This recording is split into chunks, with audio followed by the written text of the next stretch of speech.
Thank you very much for inviting me today. So, Suburban Dreams. For the past 100 years, people have been trying to escape the harsh, crowded, built reality of the city to the lovely suburbs, where the grass is green, trees wave in the breeze, the sound of children's laughter replaces the sound of sirens and cars. Private yards provide safe play spaces for children, and cul-de-sacs slow down cars. Workers can easily commute back to the city in private automobiles. But as the land filled up, these commutes became longer and longer.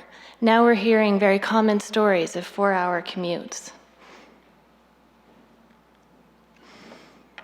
In other parts of the world, there's massive migration to similar spaces.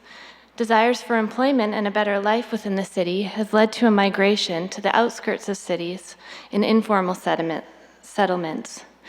Theirs is not a dream of leisure, but a dream of food, shelter, and hopefully education for their children. Since they also commute to employment in urban centers, they occupy the same space around a city within a feasible commuting range of employment. Both of these migrations are filling up vast areas of our global landscape. As this essay in The Economist argues, the world is becoming more suburban. Though the suburbs are often overlooked in the realm of urban design, their contribution to global problems and their potential for solution begs for a reimagining of how these places work. Despite a notion that populations globally are urbanizing and moving into the cities, I found that a lot of these statistics actually include the suburbs in the urbanizing statistics. Not everyone is living with shared walls and a mixed-use, transit-oriented design, and maybe unfortunately for the planet, right now not everybody wants to. So my research is looking at how to improve the suburban condition, both for the residents living there and for our planet. Despite their differences, the suburbs of both the North American and developing countries share very common problems. The first that I'd like to bring up is land use. There's a massive amount of land being consumed in these types of settlements for houses, car parking, streets, and private yards. This land was often productive farmland or ecologically rich natural environment. It often transforms into a land use with very little diversity. Concrete and asphalt, hard roofs, and turf make up large percentages of the land. Planted trees are often ornamental stock available at local nurseries with very limited genetic stock. In part because of the landscape palette I just mentioned, suburban areas can experience heat waves, maybe not as extreme as those in the city center, but they can also help to exacerbate the heat islands in the city core. There's been some recent studies that show that suburbs with mature trees are 2 to 3 degrees Celsius cooler than newly built suburbs without the urban canopy, which I find really interesting. That 2 to 3 degrees is the type of climate change we're expecting here in Vancouver. It's interesting to see that a canopy cover can actually help us to adapt to some of those changing climate conditions. Heat waves in other parts of the world can be extremely deadly. Here, people without shelter rely on the shade of trees to stay comfortable and safe. But many growing communities in developing countries remove all the trees during their construction, creating landscapes where the heat is unbearable. I was recently in Manila, and I noticed that there was huge places without trees, and when you did see a large canopy cover, there was many, many people huddled under it during a very hot day. This is a huge community resource that is being overlooked. We're more fortunate in North America. Heat waves can be ameliorated with things like air conditioning, but they affect our populations inequitably. While perhaps not an issue for people who can afford air conditioning, as long as we can continue to produce the energy to power these air conditioning machines, other members of the society who aren't fortunate to afford such luxuries rely on things like community cooling centers, which we set up in Vancouver during extreme heat events, or other places, maybe shade trees, to escape the heat. But as was experienced in Chicago and Europe in recent memory, those unable to get to these centers or to relief of other forms died, and in very large numbers of heat-related deaths. Built form had a large role to play in these deaths, with seniors trapped in apartments unable to find relief from the heat. Pollution and greenhouse gas emissions are unequally created by developed countries. Here you can see this graph, a study that was done in Ontario. The low-density form here is Pickering, Ontario, and the high-density form is downtown Toronto. You can see how much the suburbs are contributing to our global warming problem. And finally, which I find the most interesting, the places that we created to provide this leisurely family life are increasingly being recognized as places of isolation and loneliness. The cul-de-sacs may calm traffic immediately in front of our houses, but displaces it to arterials that are too busy to cross. Private yards and no public space prevent casual encounters between neighbors.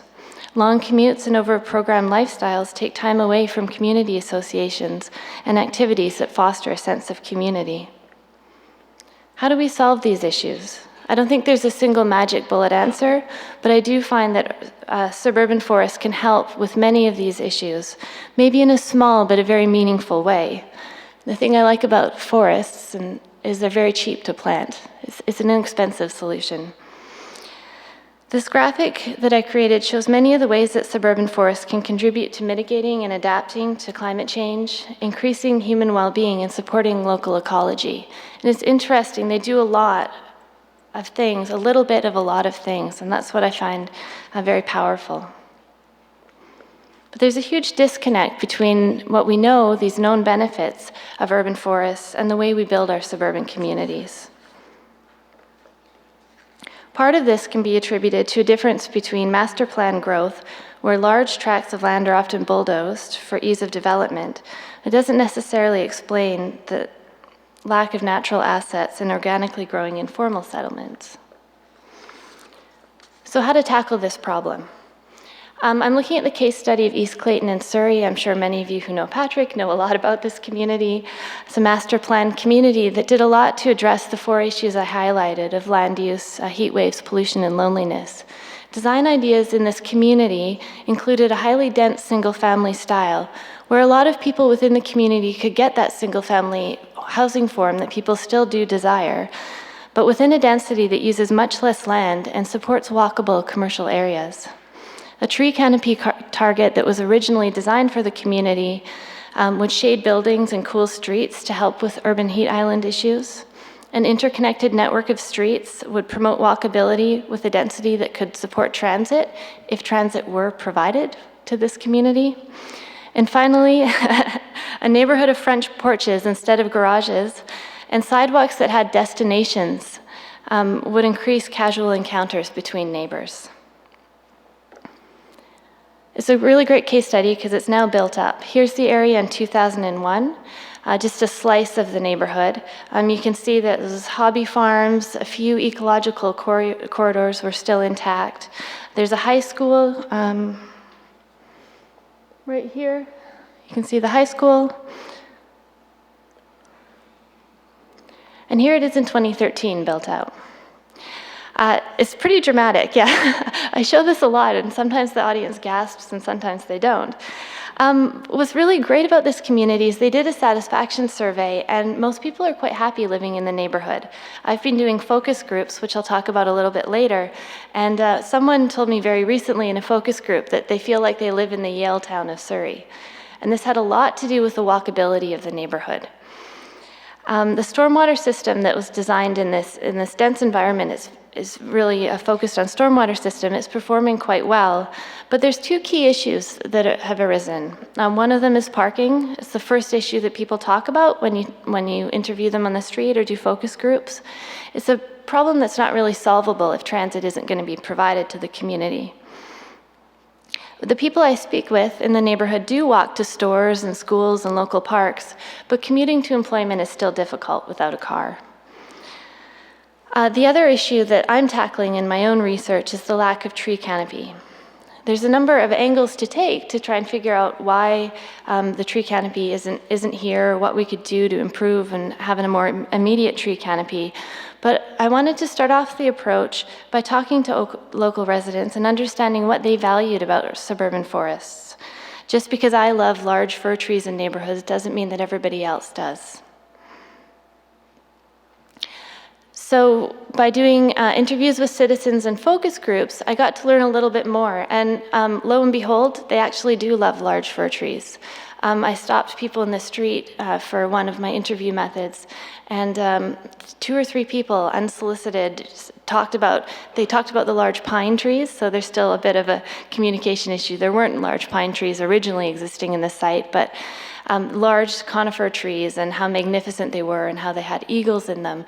People talked a lot about that.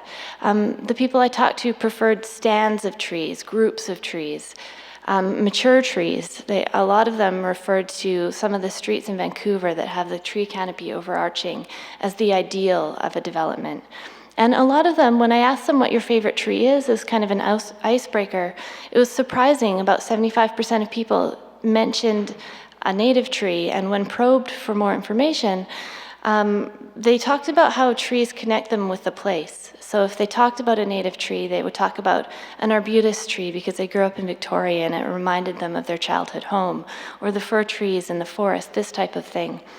And what I found interesting is when I walked around the neighborhood, the current conditions of the suburban forest didn't meet those values. The trees that were being planted weren't native, the mature trees weren't retained, and the trees weren't planted in groups or bunches, they were planted in strings along the streets. So I've done a few investigations, very quick, simple sketches, and I'm sorry to follow Daniel's beautiful visualizations. I've got very simple things here, but I do find that they communicate, sometimes the simplicity of drawings does communicate a little bit easier with the public. How do we keep stands of trees is a good question. When you're developing these large areas of the suburbs, is it possible?